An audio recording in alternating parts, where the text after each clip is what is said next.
कहते हैं जब इंसान की दुनिया खामोश हो जाती है तब अल्लाह की आवाज दिल में गूंजने लगती है। जब चारों तरफ से उम्मीदें टूट जाती हैं तब एक ही दरवाजा रह जाता है, यकीन का। और वो यकीन अगर अल्लाह पर हो तो समझो रास्ता नहीं, पूरा समंदर बन जाता है। ये कहानी है एक ऐसे शख्स की जो दुनिया के अंधेरों में भटकते हुए जब गमों की गहराई में डूबा तो उसे सिर्फ एक ही डोरी ने बचाया, अल्लाह पर उसका कामिल यकीन।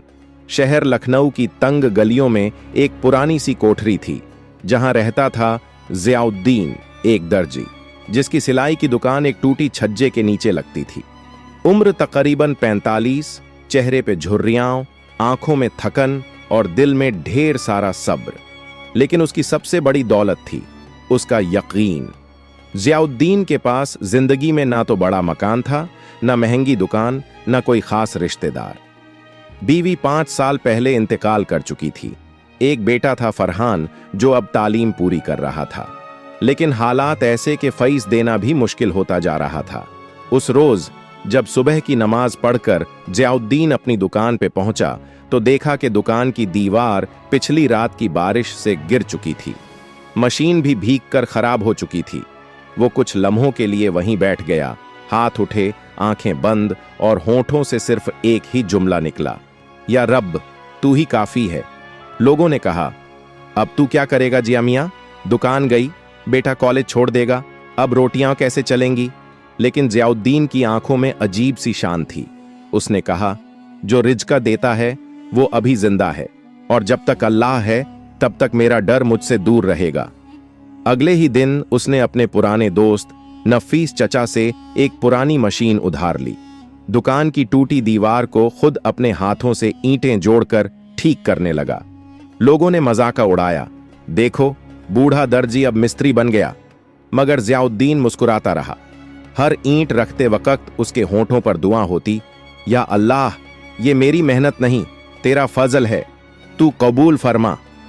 उस हफ्ते ज़ियाउद्दीन की दुकान पर कोई ग्राहक नहीं आया, मगर वो रोज बिस्मिल्लाह कहकर दुकान खोलता, 2 रकत नमाज पढ़ता और एक कुर्सी पर बैठकर तस्बीह करता रहता। बेटा फरहान भी मायूस होकर कहता, अब्बू कुछ और सोचिए, ये सिलाई का काम अब नहीं चलेगा। लेकिन ज़ियाउद्दीन ने फरहान के कंधे पर हाथ रखकर कहा, बेटा अल्लाह ताले की चाबी देर से देता है, लेकिन जब देता है तो दरवाजा नहीं, पूरा खजाना खोल देता है। फरहान चुप हो गया।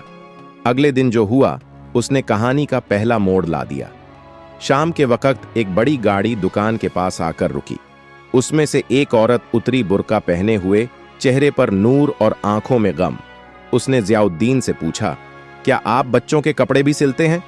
ज़ियाउद्दीन ने अदब से सर झुकाया, जी बीबी, बच्चा हो या बड़ों का कपड़ा, हर टांका दुआ के साथ डालता हूं। औरत ने कहा, मेरे बेटे का जन्मदिन है और मैं चाहती हूं कि वो जोड़ा आप ही सिए, मगर पैसे अभी नहीं दे सकती, अगले महीने दूंगी। ज़ियाउद्दीन ने मुस्कुराकर जवाब दिया, बीबी हर सिलाई से पहले मेरा हिसाब ऊपर वाला करता है, आप फिक्र न कीजिए, जोड़ा तैयार होगा और बखूबी होगा। अगले 2 दिन ज़ियाउद्दीन ने जैसे इबादत की तरह उस बच्चे का जोड़ा सिया। रेशमी कपड़ा, महीन कढ़ाई और हर टांके में एक दुआ पिरोई, या अल्लाह इस बच्चे की जिंदगी में बरकत दे, इसे नेक राह पर चला। बेशक कपड़े छोटे थे, लेकिन ज़ियाउद्दीन का तजुर्बा बड़ा था। उसने हर टांके में वो मेहनत डाली जो अक्सर लोग शोहरत कमाने में लगाते हैं। तीसरे दिन वो औरत फिर आई, इस बार गाड़ी से नहीं, पैदल।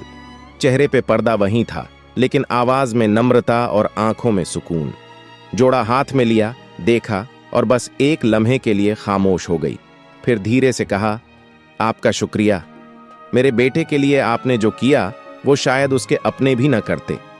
ज़ियाउद्दीन ने बस इतना कहा, बीबी मैंने कुछ नहीं किया, ये तो मेरा फर्ज था, आप बस बेटे को अच्छे इंसान बनाइए, यही मेरी मेहनत की असली मजदूरी होगी। वो औरत कुछ कहे बिना जाने लगी, मगर जाते वक्त एक कागज का लिफाफ छोड़ गई। जब ज़ियाउद्दीन ने उसे खोला तो उसमें 20,000 रुपये थे और साथ में एक चिट्ठी।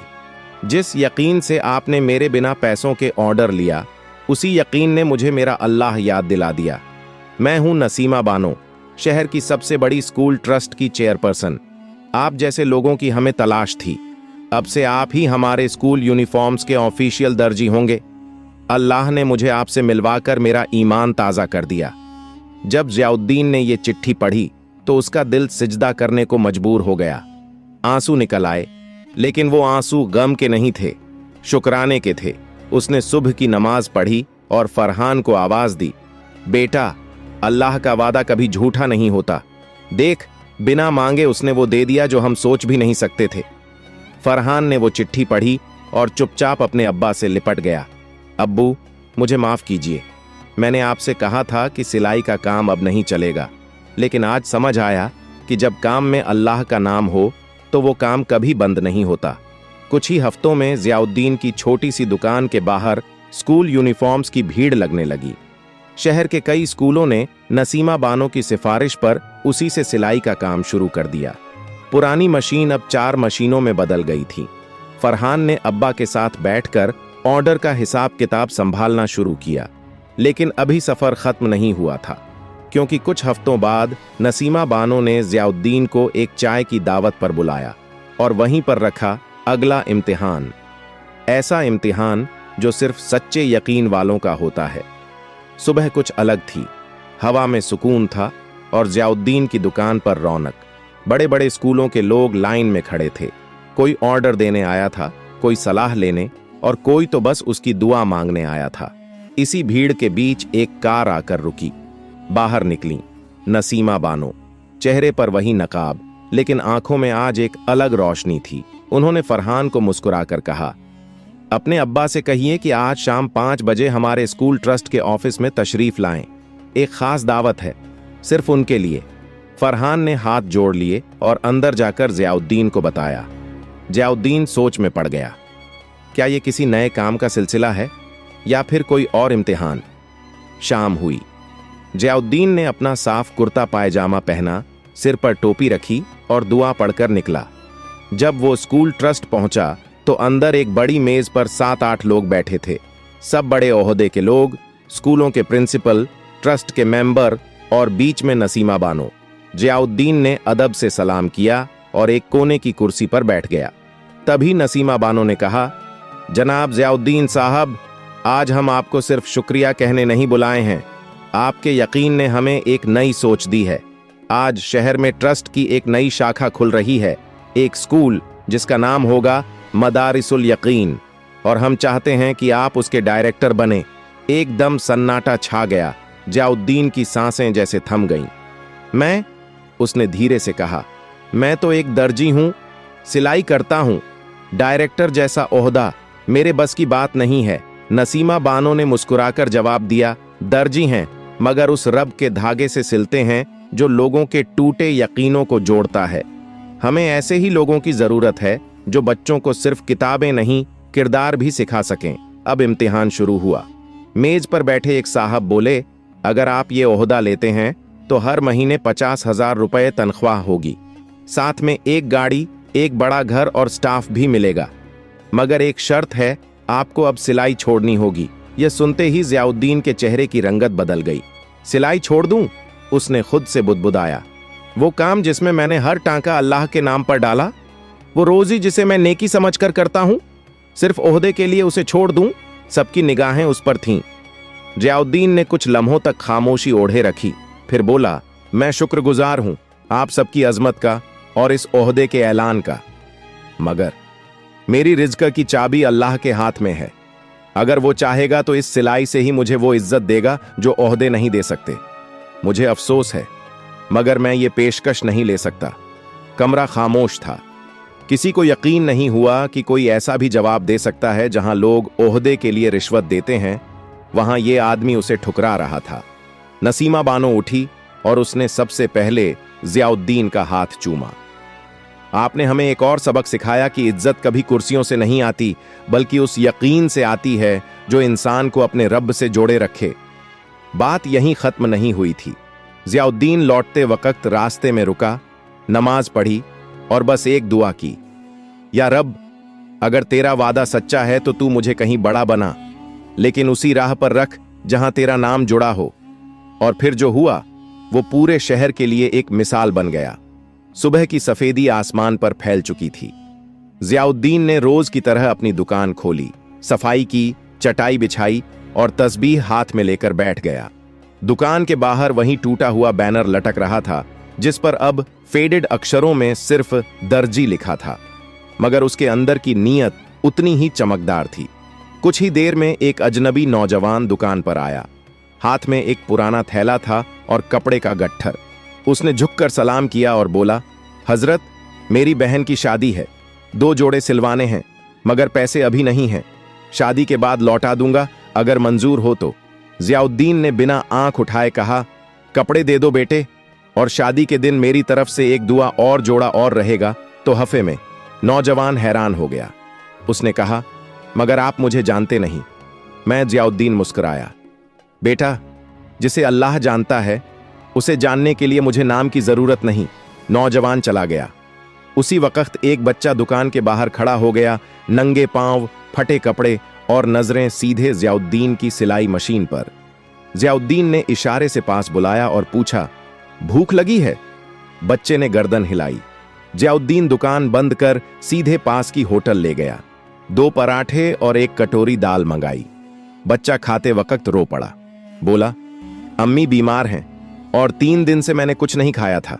जियाउद्दीन ने उसे 2 और पराठे बांध दिए और पूछा, कहाँ रहते हो? बच्चा बोला, मकान नहीं है।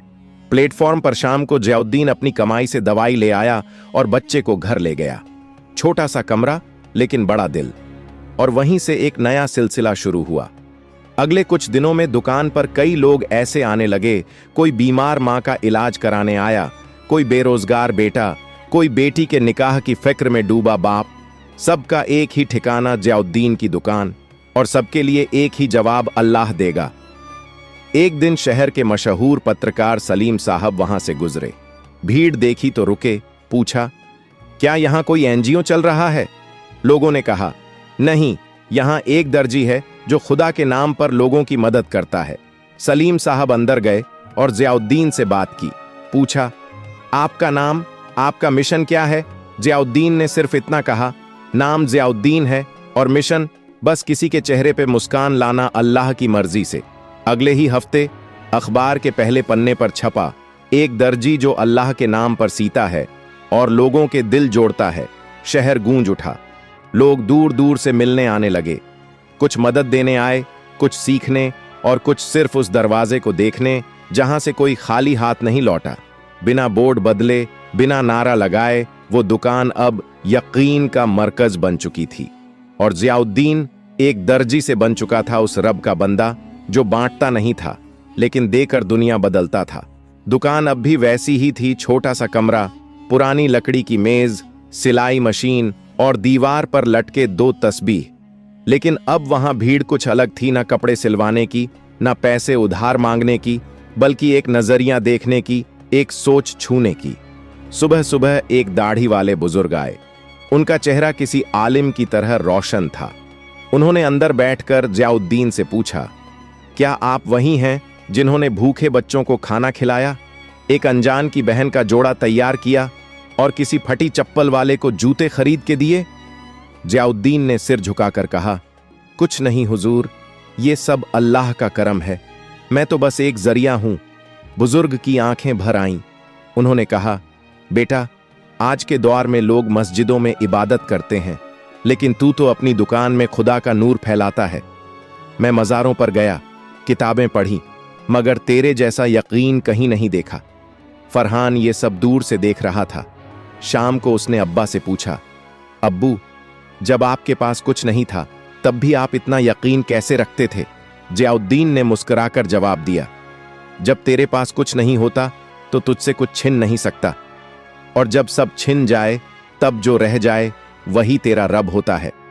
रात को फरहान ने देखा कि एक बड़ी सी गाड़ी दुकान के सामने रुकी। उसमें से उतरे शहर के डिप्टी कमिश्नर, उनके साथ एक टीम थी, कैमरे, कागज, फाइलें। उन्होंने जियाउद्दीन से कहा, सरकार ने आपके काम से मुतासिर होकर एक प्रस्ताव भेजा है। एक नई सरकारी योजना इमदाद ए हुनर में आपको ब्रांड एम्बेसडर बनाने का इरादा है। आप जैसे लोगों के जरिए हम समाज को नई सोच दे सकते हैं। जियाउद्दीन ने बात सुनी लेकिन कुछ जवाब नहीं दिया। चुपचाप अपनी कुर्सी से उठे, कोने में लगे वुजू के लिए पानी के ड्रम से हाथ धोए और दुकान के एक कोने में 2 रकअत नफल नमाज पढ़ने लगे। टीम खामोश खड़ी रही। नमाज के बाद उन्होंने मुस्कुराकर सिर्फ इतना कहा, मैं राजी हूं, मगर एक शर्त पे। जहां भी जाऊं वहां पहले मस्जिद होगी, फिर मीटिंग, पहले तस्बीह होगी, फिर तकरीर। डिप्टी कमिश्नर ने हैरानी से देखा और धीरे से कहा, ऐसे लोग अब किताबों में मिलते हैं, असल जिंदगी में बहुत कम। फरहान की आंखों में आंसू थे।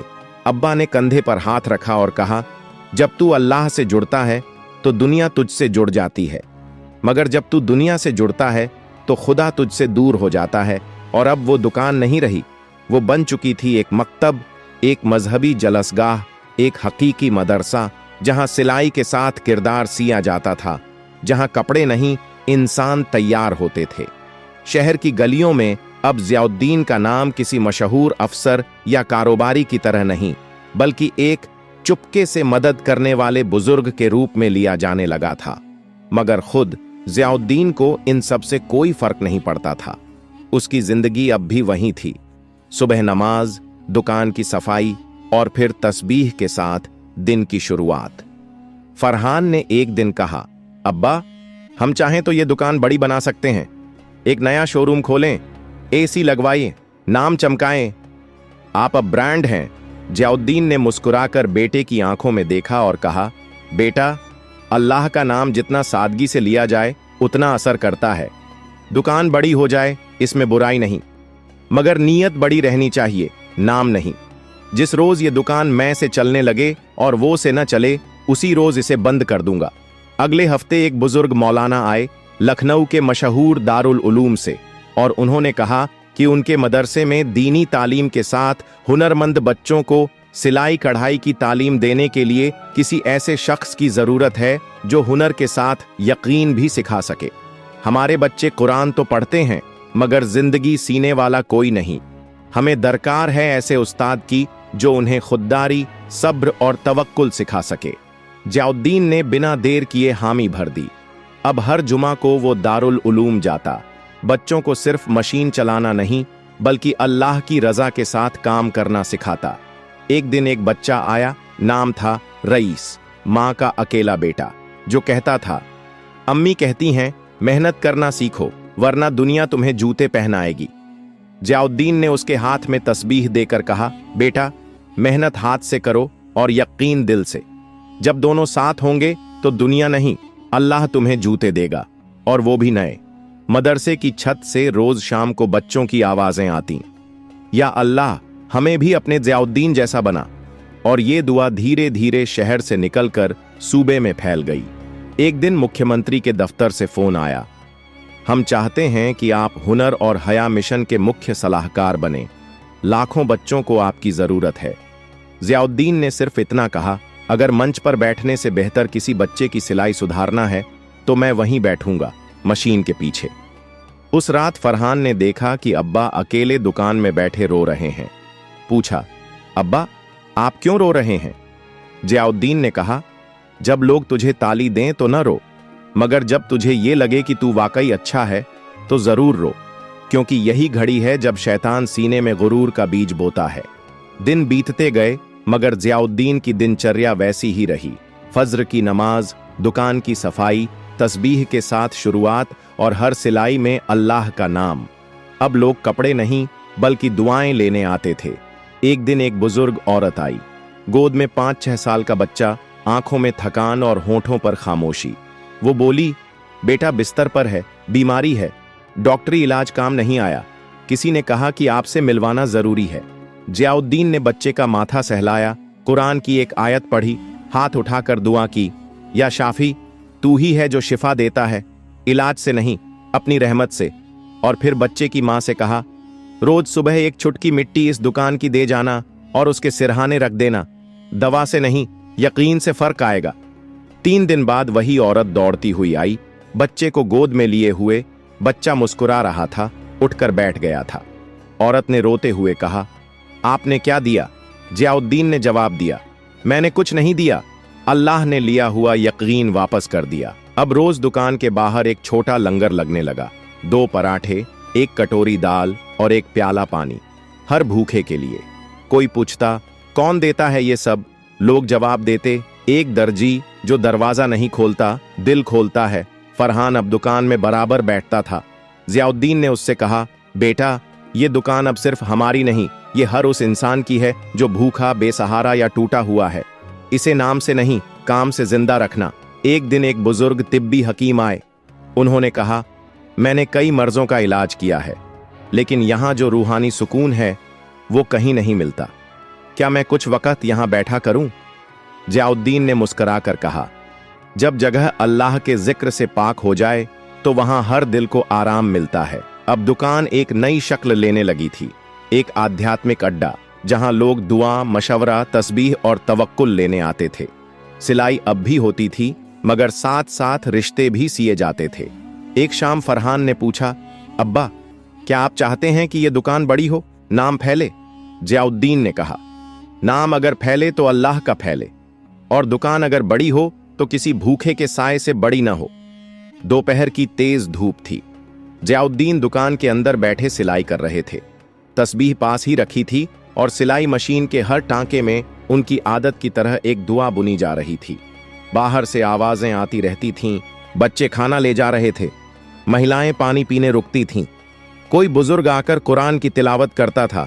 इसी माहौल में एक चमचमाती एसयूवी गली के मोड़ पर आकर रुकी।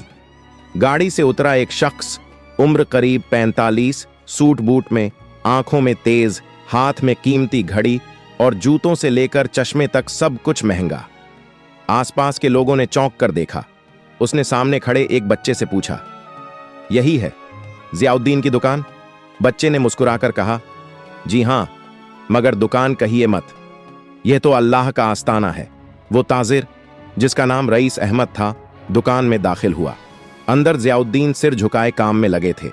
बिना सर उठाए ही बोले, आइए बैठ जाइए और बताइए क्या सिलवाना है? रईस अहमद एक पल के लिए ठिठक गया। वो शख्स जिसे पूरे शहर में वीआईपी ट्रीटमेंट मिलता था, यहां बिना देखे ही उसे आम शख्स की तरह बिठा दिया गया। उसने कुर्सी खींची, बैठा और धीमे से कहा, कुछ सिलवाना नहीं है, दरअसल मैं आपको देखने आया हूं। बहुत सुना है आपके बारे में, शहर के हर कोने में आपके कामों की चर्चा है। जियाउद्दीन ने हल्की सी मुस्कान दी, लेकिन सिर अब भी नहीं उठाया। बोले, अगर देखने आए हैं तो देखिए मेरे काम को, मेरी नीयत को। मेरे चेहरे में कुछ नहीं मिलेगा, मैं तो बस एक सिलाई वाला हूं जो रब के नाम पर सुई चलाता है। रईस ने चारों तरफ देखा। कोने में बच्चों के लिए खिलौने, एक तरफ साफ चादरें तह करके रखी थीं जिन्हें जरूरतमंदों को बांटा जाता था, एक तरफ खाने का लंगर चल रहा था और ऊपर टंगी थी सिर्फ एक तख्ती, यहां हर कपड़ा अल्लाह की नजर से सिला जाता है। रईस की आंखें कुछ नम हुईं। उसने कहा, मैंने करोड़ों कमाए हैं, बड़े बड़े शोरूम, गाड़ी, बंगले, लेकिन आज तक चैन नहीं आया। दिल की बेचैनी कम नहीं होती। आज यहां आकर महसूस हुआ कि सुकून जमीन पर बैठकर भी मिल सकता है, अगर नीयत पाक हो। जियाउद्दीन ने अब पहली बार उसकी तरफ देखा, आंखें गहरी लेकिन नर्म। बोले, ताजिर साहब, दौलत कमाने में बुराई नहीं, मगर अगर दौलत दिल के ऊपर बैठ जाए तो सुकून वहीं दम तोड़ देता है। दौलत से रोटी मिलती है, मगर दुआ से बरकत मिलती है, और बरकत वहीं मिलती है जहां दिल नम्र हो और हाथ खुले। रईस ने कुछ सोचते हुए जेब से एक चेक निकाला, 50 लाख रुपए का, और कहा, यह मेरी तरफ से आपके कामों के लिए। आप चाहें तो इससे अपनी दुकान को बड़ा बना सकते हैं, लंगर बढ़ा सकते हैं, जो चाहें। जियाउद्दीन ने चुपचाप चेक देखा और फिर उसे मोड़कर वापस उसकी जेब में रख दिया। साहब, जो लंगर अल्लाह चला रहा है उसे इंसानों की तिजोरी की जरूरत नहीं। अगर आप वाकई देना चाहते हैं तो हर महीने एक गरीब के लिए राशन बांटिए, एक बच्चे की तालीम का खर्च उठाइए या किसी के इलाज का जिम्मा लीजिए। नाम हमारा नहीं, नेकियां आपकी हों। रईस कुछ देर चुप रहा, फिर पहली बार जमीन पर बैठ गया, कुर्सी से नीचे। हाथ जोड़कर कहा, आज मैंने एक वली से मुलाकात की है। मैं अब ताजिर नहीं, सिर्फ एक इंसान बनकर जिंदगी जीना चाहता हूं। वो दिन था जब एक अमीर ताजिर ने इस दुकान से लौटते वक्त अपने जूतों से ज्यादा एक तस्बीह को अहमियत दी। अब दुकान में ताजिरों के नाम नहीं पूछे जाते थे, सिर्फ दिल की हालत देखी जाती थी। शाम ढल चुकी थी। सूरज की आखिरी किरणें जियाउद्दीन की दुकान की दीवारों पर सुनहरी चमक बिखेर रही थीं। चिड़ियाओं लौट रही थीं, बच्चे खाना बांटकर वापस बैठ चुके थे और तस्बीह की खनक हवा में धीरे धीरे गूंज रही थी। मगर आज माहौल कुछ ज्यादा खामोश था। फरहान ने देखा कि अब्बा सामने की कुर्सी पर बैठे हैं, आंखें बंद, तस्बीह हाथ में, होंठ हिल रहे हैं लेकिन आवाज नहीं आ रही। धीरे से पास गया और कंधे पर हाथ रखा। जियाउद्दीन ने आंखें खोलीं, एक गहरी सांस ली और बोले, बेटा, लगता है अब मेरा सिलसिला पूरा होने वाला है। फरहान कांप गया। अब्बा, ऐसी बात मत कीजिए। जियाउद्दीन ने बहुत प्यार से मुस्कुराते हुए कहा, मौत से डर नहीं लगता बेटा। मैंने पूरी जिंदगी उस अल्लाह के भरोसे गुजारी है जिसने हर लम्हा मुझे उठाया, संभाला। अब जब बुला रहा है तो क्या मुंह मोड़ूं? उन्होंने उठकर वुजू किया, 2 रकत नमाज अदा की और फिर दुकान के कोने में बैठ गए। रात के वक्त दुकान के बाहर एक आदमी आया, नंगे पांव, आंखों में पानी, हाथ कांपते हुए। कहने लगा, मैं लुट गया हूं, घर उजड़ गया, जीने का कोई रास्ता नहीं बचा। जियाउद्दीन ने उसे अंदर बुलाया, पानी दिया और एक पुराना कुर्ता निकालकर उसके कंधों पर रख दिया। बेटा, जब सब कुछ छिन जाए तो समझो कि अब सिर्फ अल्लाह रह गया है, और जब अल्लाह रह गया है तो सब कुछ दोबारा मिल सकता है। आदमी फूट फूट कर रो पड़ा। जियाउद्दीन ने उसके सिर पर हाथ रखा और धीरे से पढ़ा, ला तखफ इन्नल्लाह माना, मत डर, अल्लाह हमारे साथ है। उस आदमी ने कहा, क्या मैं रोज यहां आ सकता हूं? जियाउद्दीन ने कहा, यह जगह मेरी नहीं, अल्लाह की है। यहां आने से पहले इज्जत लाओ, नाम नहीं। रात गहरी हो चली थी। फरहान दुकान बंद करने आया तो देखा अब्बा वहीं बैठे बैठे सो गए हैं। तस्बीह हाथ में है और चेहरे पर एक रूहानी चमक है, जैसे कोई सुकून की चादर ओढ़कर मुस्कुरा रहा हो। पास गया, हल्का सा झुका, अब्बा। लेकिन अब्बा की रूह अब सफर पर जा चुकी थी। अगले दिन शहर की सुबह कुछ और थी। अखबार की पहली सुर्खी थी, एक दर्जी चला गया मगर पीछे छोड़ गया यकीन का खजाना। उनकी दुकान के सामने हजारों लोग जमा हुए। कोई बच्चे जिन्हें उन्होंने कपड़े दिए थे, कोई माँ जिनकी दवाई के लिए उन्होंने चुपचाप पैसे भेजे थे, कोई वो ताजिर जिसने उन्हें सजदा किया था। हर चेहरा गीला, हर हाथ दुआ में उठा हुआ। उनकी तस्बीह अब दुकान की दीवार पर टंगी थी। फरहान ने दुकान को बंद नहीं किया, बल्कि एक नया बोर्ड लगाया, दर्जी साहब नहीं रहे, मगर उनका यकीन अब भी यहां सिलाई करता है।